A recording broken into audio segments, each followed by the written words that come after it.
I have it on good information that yung announcement na ginawa, yung statement na ginawa ni ex-Congressman Saldico, na nagbintang siya na 100 billion, sinasabi niya na utos daw ng Pangulo na isingit sa BICAM.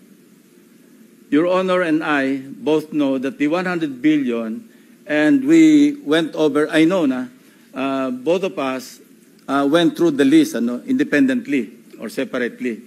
And you and I agree na totoo yung listahan ng 100 billion pesos. Talaga nasingit sa BICAM. But yung sinasabi ni Saldico on social media as posted, na nag-deliver siya ng 25 billion representing the 25% commission di umano para kay Presidente, that I will attest na hindi totoo. Yun talaga absolutely untrue or false. Untrue or completely false. Why? Because, last Sunday, I received a call from the camp of former Undersecretary Roberto Bernardo. Ang sinasabi niya, noong nakita niya si Saldico sa social media na nagsasabing merong 100 billion di umano inutos ng Pangulo na isingit sa BICAM, napag-alaman ko from Undersecretary Bernardo na may mga tao sa Malacanang, not the President, not authorized by the President, who misrepresented him. I will name some of them. Undersecretary Adrian Bersamin.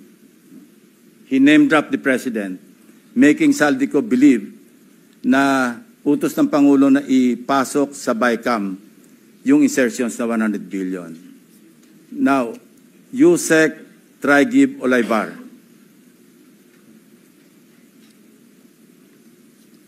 Other personalities. Anyway, regarding the 100 billion, binrake down, kasi nireview niyo yung kanyang notes.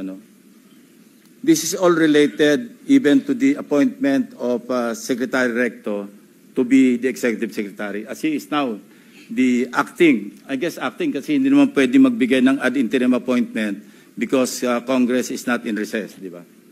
So, okay. Anyway, ang sabi niya sa akin, hindi po totoo yan, Mr. Senator.